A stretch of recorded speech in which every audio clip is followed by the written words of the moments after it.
So, John Hinckley singing songs, love songs on YouTube. The very same individual that shot Ronald Reagan now sings on YouTube. He even covers Elvis songs. Anybody remember John Hinckley Jr., Jodie Foster, his connection to Jodie Foster? Like, subscribe, ID in the Discovery Channel. Yes, ID in the Discovery Channel. The links are provided below. Get that Discovery Go app as well as an ID Go app. You might want to get those two things, combine them, make them into one, and I'm a Discovery influencer. That's in fact a fact. So, John Hinckley Jr., the man, as I stated in the opening, who shot Ronald Reagan back in 1981, right? He shot Ronald Reagan along with three others. He now sings on YouTube love songs. When he shot, there's many people who know he was trying to impress Jodie Foster, the actress. He was trying to impress her, which is the reason of him shooting Reagan. That's a very, very bold move. To shoot a president of all people, trying to impress an actress. That's to say his level of self-esteem, well, not really. Self-confidence had to be very, very, very high. If I'm going to take the chance to shoot a president to impress an actress of all people, right? Let me see. Yeah, because she's high. Well, at that time, status wise, right? He was trying to win her over in a sense, right? But you would think, who else could he have tried to impress outside of just Jodie Foster, right? Some people make a move like that, a very bold move, shooting presidents or something, right? Trying to send a message to the public or something like that, right? But Jodie Foster, I don't know.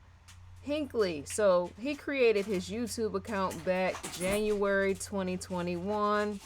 He plays guitar and performs original music. He has over 4,000 subscribers. You would think he would have a bit more, probably as time goes on. So January, somewhere around January 2021, right? January 2021. So for him to have 4,000 subscribers, knowing the crime he committed in the past, right? I could see his subscriber listing going up or something. Because you know how when people do things, shoot a president, right? Everybody knows your name, right? It gets where it gets to be the talk. Like, well, that's what he's doing now? Well, how good does he sing? You know, like word of mouth in a sense. How good does he sing? How good does he, play guitar? It kind of reminds me of the model. It was a guy that he was a model, real pretty. Well, he had pretty eyes, right? Light skin. I think he had a teardrop, right? He was doing all type of illegal stuff, right? And yet, because he was so handsome as a model, everybody kind of like overlooked the fact that he had, been locked up in jail various times, right? They overlooked his criminal past and kind of was like, well, he's a very attractive guy. That's in fact how he became a model, I think. I think I got the story right. His mugshot was floating everywhere. We live in different times nowadays. Online, on the internet, his mugshot was floating all over the internet, and that's how people kind of took interest in him, because he was attractive. And I think that's how he became a model and got signed to a modeling agency, something like that, where it happened like that, right? So it's kind of the same with Hinckley. I can see something where, people say, well, that's what he did. Well, how good does he perform? How good does he do this or that when he's singing? Can he hit a high note? What else can he do? right? And they'll kind of overlook the fact that you shot a president. You know, they do. The era that we live in, they, yeah, the changing times of everything, because it's something where it's, I think it's the bad boy effect. I don't know, because be even women are known to be attracted to men who are known to be bad boys, right? You got women that be attracted to bad boys. You got women that are attracted to serial killers. You got women that, yeah, the bad boy thing. So I wonder what his subscribers are like. If it's men, if it's female, if it's all in between. I'm probably going to check out his YouTube account to see, because I can just guess that there will be lots of ladies, all over his YouTube. Ladies like that type of thing. Whoa, he shot a president. Let me go. Yeah, I heard about that, or I was around during that time, and that's a bad boy thing to do. So let me go subscribe. That's how, yeah, ladies be thinking, right? So he covers songs, as I stated before, Elvis, and also to his commenters, the people that comment, that watch and tune into him. He's have had good reviews from his commenters. Yeah, because there's even guys that are drawn to that sort of thing. What, he shot a president? Some people will feel that's a cool thing. I'm saying they in fact would, and just go over there and flock where he's at, because that's why we have so many movies, action movies, films, and all the rest, that you see films like that. Well, such and such shot a president in the film, right? People be drawn to that type of stuff.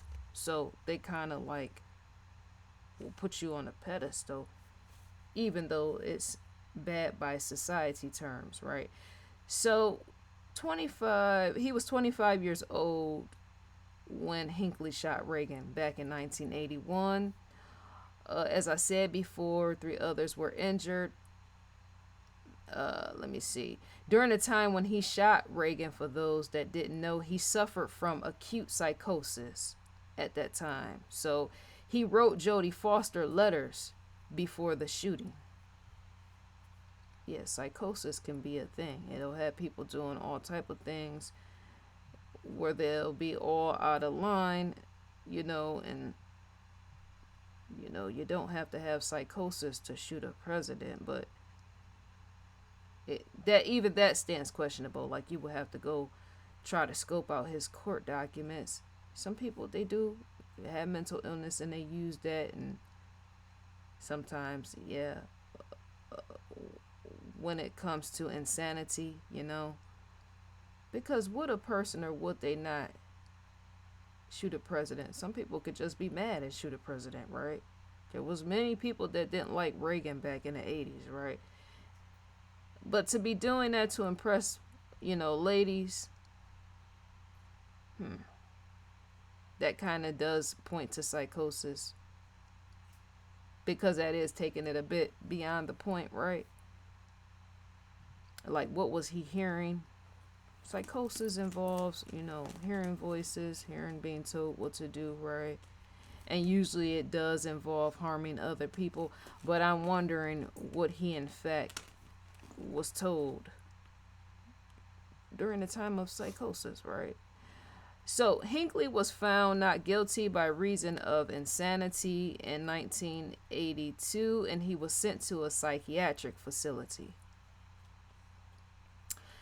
To know, when I question if he really had mental, the psychosis, if it was really there, because people, in fact, when they are involved in the court system, they'll have their attorney, speak on their behalf and all the rest, and they'll try to say or prove that it's insanity, right? People try to, yes, prove that sort of thing. I'm insane, because you serve less time, you get away with whatever, right? Improving and insanity. But to know he spent decades living in a psychiatric hospital, decades, that's the show in itself. something was wrong there. Because it has been people, once again, who have, yes, proved something to the court system of insanity, and yet they haven't spent decades living. Decades, right? He spent decades living in a psychiatric hospital. And he'll always be known as the guy who tried to kill Reagan. But when psychosis goes on pertaining to what I said happened, I wonder what all the voices and all the rest he heard pertaining to Jodie Foster. What all were the voices that were involved that told him to go shoot and kill Reagan? That it's one thing when you mentally healthy. We got individuals out here, they do that all the time. Well, let me go shoot such and such. They're just mad, right? But what happens pertaining to the psychosis level? Because it was other individuals involved that got shot. So what the voices, what did they tell him pertaining to the 3 other people he shot? Because I'm thinking to have acute psychosis is to say more and more people would have gotten shot and killed. You would have think they would have, right? But they didn't.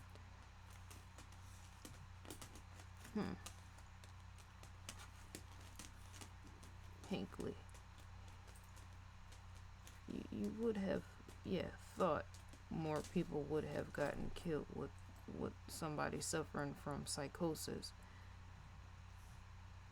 Because that's a bad thing to just have walking. That's not me judging psychosis or anything like that, but that sort of thing, it could cause all type of problems. As in, you will possibly be paranoid all the time. I'm thinking that could be why too he spent decades living in a psychiatric hospital or something. Some people have psychosis.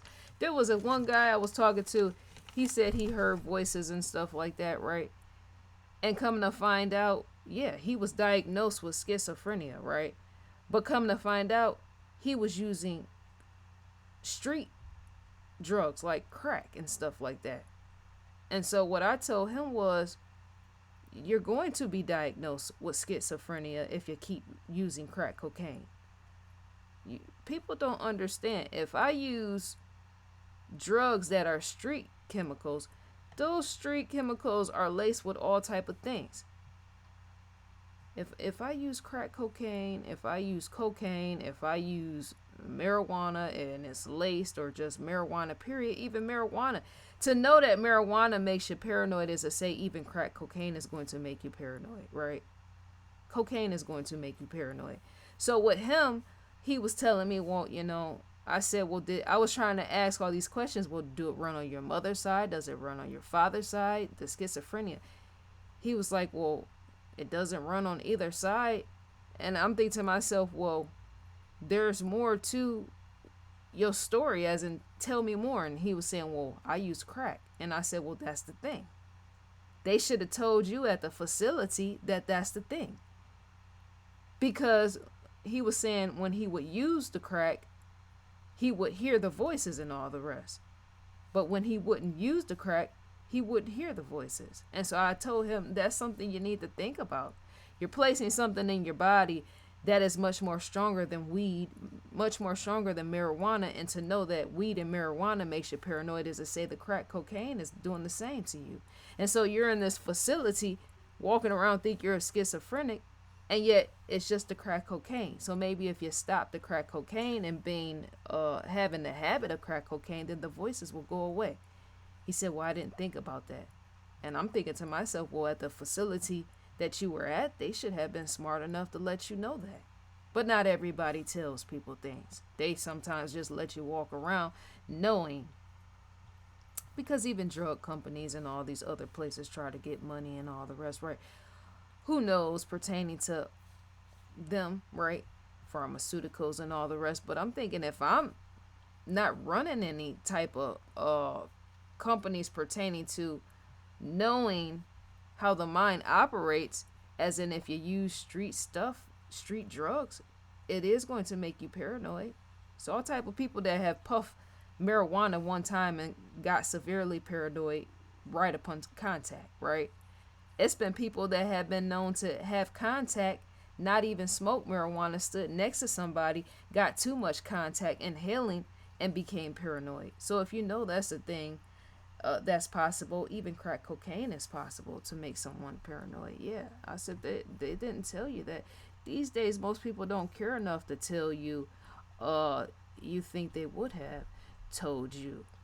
Well, because the medical facility he was at, knew he was on street drugs. And I'm thinking to myself, these people, I'm just as smart as they are. Because for me to stand and tell you what the problem is and for you to solve it and how for you to fix it, just stop the crack cocaine and you will stop hearing the voices, because you already told me every time you use it, you hear the voices. But when you don't hear the voices. Why couldn't the medical facility tell him that? I just said that like 4 times. They don't. It shows the lack of care on even their own end. So we're on investigationdiscovery.com. The ID logo stands in the far left corner. Live now, 48 hours on ID season 9. And I mentioned that because when it goes back to even Hinckley, the whole story, even me bringing that up, the crack cocaine or the drug use, because to know that he suffered from acute psychosis is to say, well, maybe that's something he was born with, maybe it's something that runs in his family, but could he have been an individual that have had a drug addiction or drug habit? You see where I'm going with this? Hinckley. But to be in a facility for decades is to say, well, okay, he still had mental illness even while he was in the facility. More likely him being in the facility, he more likely didn't have access to, say, drugs to feed the psychosis or to feed the voices. So that's to say he, possibly was born with mental illness or ran in his family or something like that. New episodes. Gain access is to provide who you're subscribed to, and you would in fact gain access to that. Unlocked episodes. Click the play button to receive an audio visual preview, and you would in fact receive that.